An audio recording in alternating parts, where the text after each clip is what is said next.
In my opinion, the most valuable people are the most hated. The perception that the most valuable people are the most hated can stem from several factors. One factor being, I think, jealousy. I feel like people tend to resent those who are highly successful or just influential or have a lot of potential, because those characteristics lead to negative feelings about themselves. They don't feel confident in themselves and what they can accomplish, or they don't feel confident that they can reach that level of influence or that level of success in themselves. So they begin to be jealous of that person, which, I spoke about in a couple videos back, the reason why I think people are jealous. And for the most part, I feel like people are jealous because they're not as confident in themselves that they can achieve the same things. Another factor could be high standards. I feel like valuable people have high standards about themselves. They have high expectations. Some people may feel pressured when they're around these types of people. Some people may feel like not enough or inadequate around these types of people. And I feel like people who have high standards or high expectations, they have this sense of confidence, like they deserve what they are kind of reaching for.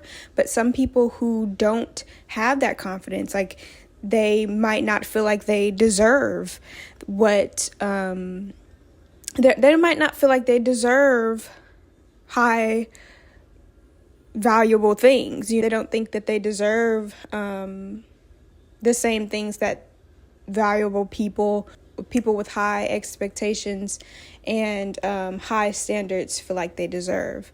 So they tend to limit themselves because they're like, I don't think I can, internally they are like, I don't, they don't really believe that they can, have those things or experience those things. So they tend to kind of limit themselves on what they can experience. And so when they're around people who feel like they can have the world, like who are, whose standards are high, then that's when they feel pressured or they feel kind of insecure in themselves. The last factor, I feel like people who are valuable, kind of stand out in their opinions or in their ideas is not necessarily orthodox or traditional.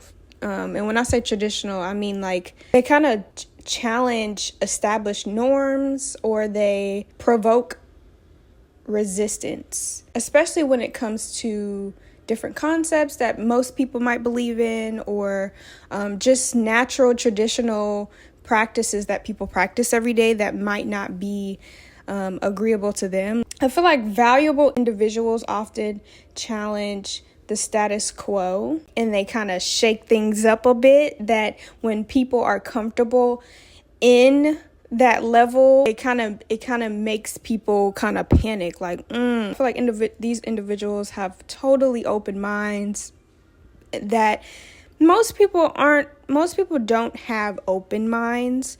So these people who come with these new ideas and these huge, minds, not everyone is going to understand, because it depends on their level of openness and really the initial programming of their brain. People with a strong impact or, just high value, people may agree with what they have to say, and some people may disagree and totally just don't like them. The people that kind of challenge social norms, that kind of challenge just the tradition of things, it's also a big factor in why they are hated the most. Sometimes you need to challenge comfortability. Sometimes you need to challenge what's been normalized, because in my opinion, not everything that's normal is right, and not everything that is normal is beneficial to everybody. But overall, the combination of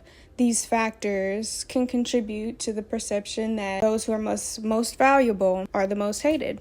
So if you ever feel like, you're not fitting in, or people just aren't necessarily warm to you right off the bat. It might be because you hold a sense of just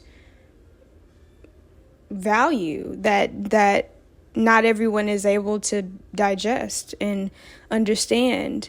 And, it's okay to be that way. It's okay to kind of challenge social norms. It's okay to have high standards for yourself.